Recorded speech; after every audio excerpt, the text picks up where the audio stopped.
وأصحابه أجمعين أما بعد أعوذ بالله من الشيطان الرجيم بسم الله الرحمن الرحيم قل إن الموت الذي تفرون منه فإنه ملاقيكم ثم تردون إلى عالم الغيب والشهادة فينبئكم بما كنتم تعملون صدق الله العظيم.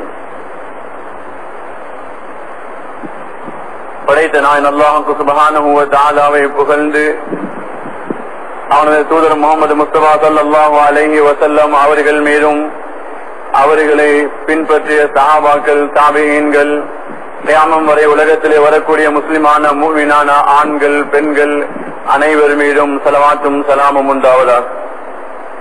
அல்லாஹ்வின் புனித மாளிகைக்கு விஜயம் செய்திருக்கும் அல்லாஹ்வின் நல்லடியார்களே, பெரியார்களே, சகோதரர்களே, அல்லாஹ் சுப்ஹானஹு வ தஆலாவை முழுமையாக பயந்து அவனுடைய ஏவல்களை எடுத்து நடக்கும்படியும் எதை செய்யக்கூடாது என்று தடுத்தான அவைகளை விட்டும் விலகி நடக்கும்படி முதலில் எனக்கும் அடுத்து உங்களுக்கும் உபதேசம் செய்கிறேன்.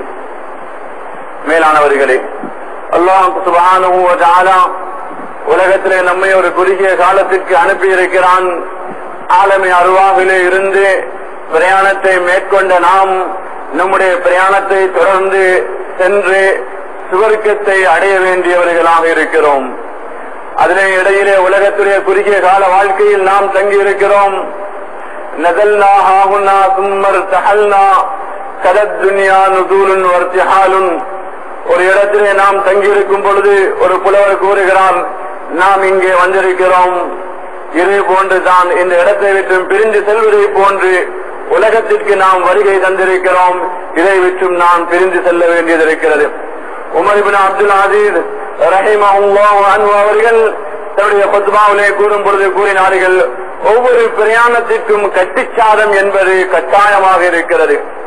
எனவே உங்களது பிரயாணம் உலகத்திலிருந்து மறுமைக்காக மேற்கொள்ள வேண்டிய அந்த பிரயாணத்திற்கு நீங்கள் எடுத்துக்கொள்ள வேண்டிய கட்டிச்சாதம், பிரயாணத்திற்குரிய சாதனம், அது இறை அச்சம், அல்லாஹ்வுடைய பயம் என்று கூறினார்கள். எனவே அல்லாஹ் ஜல்ல ஜலாலுஹு நன்மையான காரியங்களில் எதை லாபங்களை சுவர்க்கத்தில் நமக்கு தயார் பண்ணி இருக்கிறானோ அதை கண்டவர்களை போன்று பாவமான காரியங்களில் ஈடுபட்டவர்களுக்கு என்ன தண்டனையை நரகத்தில் அல்லாஹ் தயார் பண்ணி இருக்கிறானோ அதை பார்த்தவர்களை போன்று சுவர்க்கத்தின் பக்கம் ஆசை உள்ளவர்களாக, நரகத்தை பயந்தவர்களாக உலகத்திலே வாழுங்கள் என்பதாக கூறுகிறார்கள். உங்க ஆசைகள் உலகத்திலே நீடித்து விடக்கூடாது. சொத்து செல்வங்களை ஒன்று திரட்டி வீட்டுக்கு வீடு, வாகனத்துக்கு வாகனம், நிறைய செல்வங்களை தயார் பண்ணி நீண்ட காலங்கள் எண்ணங்களை ஏற்படுத்தியவர்களாக வாழாது. அவ்வாறு எண்ணம் கொள்வோமேயானால் ஷைத்தானை பின்பற்ற வேண்டியது வரும் என்பதையும் எச்சரிக்கை செய்கிறார்கள். அருமை நபி ஸல்லல்லாஹு அலைஹி வஸல்லம் அவர்கள் கூறும் பொழுது கூறினார்கள், குன் ஃபித் துன்யா கஅன்னக கரீப வ ஆபிரு சபீலின். நீ உலகத்திலே இருக்கும் பொழுது, வாழும் பொழுது ஒரு பரதேசியை போன்று வாழ், அல்லது ஒரு வழிப்போக்கரை போன்று நீ வாழ வேண்டும் என்பதை நபி அவர்கள் எடுத்து கூறுகிறார்கள். ஒரு பிரயாணி பிரயாணத்திலே சிரமத்தின் காரணமாக ஒரு மரத்தடியிலே தங்குவது போன்று தங்கி மறுபடியும் அந்த பிரயாணத்தை மேற்கொள்ள வேண்டி இருப்பதனால் அந்த இடத்தை ஒரு தங்குமிடமாக சதாவும் இருக்கக்கூடிய இடத்தை போன்று ஆக்கிக் கொள்வது கிடையாது. தற்காலிகமாக உட்கார்ந்து எழும்பி போவதற்குரிய இடமாக கருதி அந்த இடத்தை அவன் உபயோகம் செய்வது போன்று இந்த உலக வாழ்க்கை நிரந்தரமாக நாம் வாழ்வதற்கென்று கொடுக்கப்பட்ட இடமல்ல. எனவே இந்த உலகத்துடைய வாழ்க்கை, அதுவே நபி ஸல்லல்லாஹு அலைஹி வஸல்லம் அவர்கள் கூறும்பொழுது கூறுகிறார்கள், இது பயத்துக்கும் ஆதரவுக்கும் இடைப்பட்டதாக அமைய வேண்டும். அல்லாஹ்வுடைய பயமும் உள்ளத்திலே இருக்க வேண்டும், அல்லாஹ் மேல் ஒரு நல்ல எண்ணமும் நமக்கு ஏற்பட வேண்டும். ஜாபிர் ரலியல்லாஹு அன்ஹு அவர்கள் கூறுகிறார்கள், ரசூலுல்லாஹி ஸல்லல்லாஹு அலைஹி வஸல்லம் அவர்கள் قبل موته بثلاثة أيام يقول, அவருடைய வஃபாத்துக்கு 3 தினங்களுக்கு முன்னால் சொல்வதை நான் கேட்டேன், லா யமூத்துன்ன அஹதுக்கும் இல்லா வஹுவ யுஹ்சினு ظن بالله. உங்களை யாரும் மரணிக்க கூடாது, அவர்கள் அல்லாஹ்வோட நல்ல அபிப்பிராயம் உள்ளவர்களாக இருந்தே தவிர.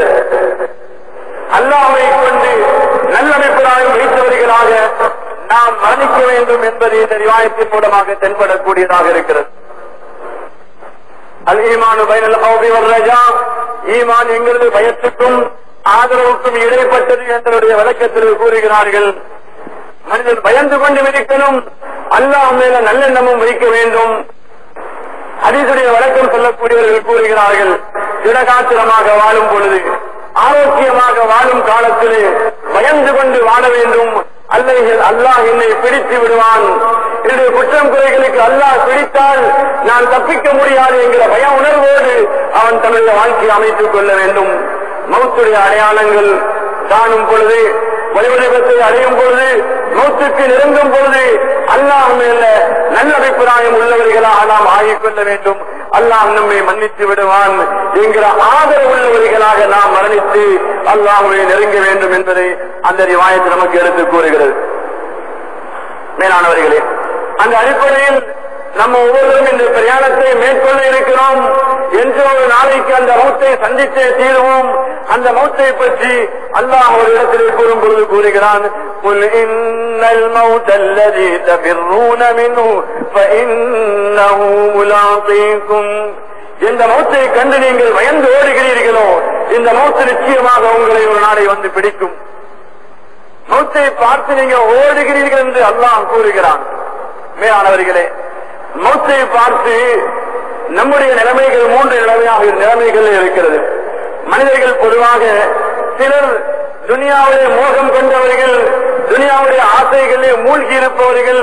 இவர்கள் மௌத்தை பற்றி சொல்லப்படுவதை கூட விரும்பாதவர்கள். மௌத்தை பற்றி சொல்லப்பட்டால் என்ன, நான் இப்ப மௌத்தா போறேன் சொல்றீங்க என்ற அளவுக்கு மௌத்து சொல்லுவதை கூட விருப்பப்படாத, துனியாவுடைய ஆசையில் மூழ்கியவர்கள், மௌத்தை சந்திக்க விரும்பாதவர்கள். இவர்களை பற்றி தான் அல்லாஹ் கூறுகிறான், மௌத்தை பார்த்து யாரை விரண்டு ஓடுகிறார்களோ அவர்களை அந்த மௌத்து நிச்சயமாக வந்து பிடிக்கும். இன்னும் ஒரு சாரான் மௌத்தை பயப்படுகிறார்கள். முதலாவது சாரான் மௌத்தை பயப்படுவதற்குரிய காரணம் துனியா இல்லாமல் போய்விடுகிறது, துனியாவுடைய சுகங்களை அனுபவிக்க முடியாமல் போய்விடுகிறது என்கிறது என்று பயப்படுகிறார்கள்.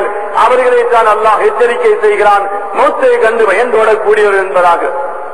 இன்னும் சிலர் மௌத்தை பயப்படுகிறார்கள், துனியா தவறிவிடுகிறது என்பதற்காக வேண்டி அல்ல, நாம் உலக வாழ்க்கையிலே மௌத்துக்குரிய தயாரிப்புகளை பரிபூர்ணமாக செய்து கொள்ளவில்லையே என்று பயந்து அதற்குரிய தயாரிப்புகளில் ஈடுபடுவதோடு மௌத்தை பயப்படுகிறார்கள், மௌத்துக்குரிய தயாரிப்புகள் செய்யவில்லை என்று இவர்கள் அந்த விரண்டோடுகிறவர்கள் என்று அல்லாஹ் எச்சரிக்கை செய்கிறானே, அப்படியான கூட்டத்திலே உள்ளவர்கள் அல்ல என்று சொன்னார்கள் நபி ஸல்லல்லாஹு அலைஹி வஸல்லம் அவர்கள்.